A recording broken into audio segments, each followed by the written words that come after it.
Voilà, tout ce qui est fringues, ponts. 20 ans de vie dans la rue, étalé sur un trottoir du quartier Victor Hugo à Bordeaux. Oh, le mec, il est tout en Nike, quoi. L'héritage d'une vie de rue qui s'est arrêtée le 16 janvier dernier pour Dominique Duhoux à l'âge de 57 ans. Toutes ses affaires seront vendues pour financer les obsèques. Certaines n'ont pas de prix, mais une valeur sentimentale.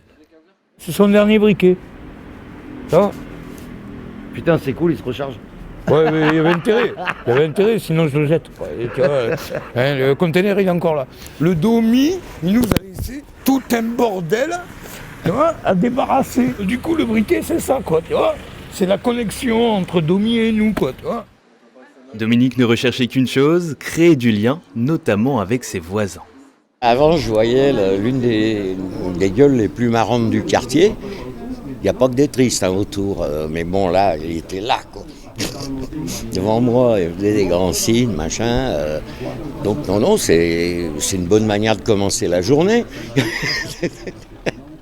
Salut, non, il y a depuis la fenêtre, puis après bavasser plusieurs fois dans la journée, selon mes déplacements. Mais Noneuil était aussi connu dans toute la ville pour sa bibliothèque de rue. Tout le monde pouvait emprunter. Jean, le libraire d'en face, s'en souvient.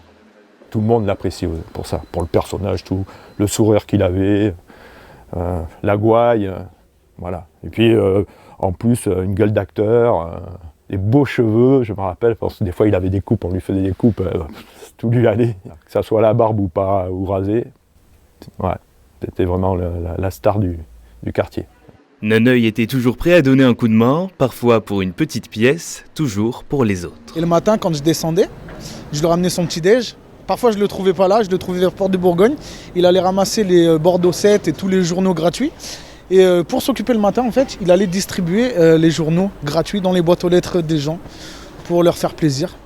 Dominique était comme ça, sans contrainte et sans attache. La rue, c'était son choix. La zone n'avait pas le droit de venir ici. Ce que j'appelle la zone, c'est des gens qui subissent la rue, les 80 autres %. Ceux-là, ils subissent la rue. Mais voilà, il n'y avait personne qui subissait la rue qui était là. On venait là et on ne la subit pas la rue, on la vit et on est bien dedans. Un hommage est prévu le 23 janvier, place de la Ferme de Richemont. Il s'appelait Dominique pour certains, Dom, Œil ou Noneuil pour d'autres et ferme avec lui l'un des plus beaux chapitres du quartier Victor Hugo.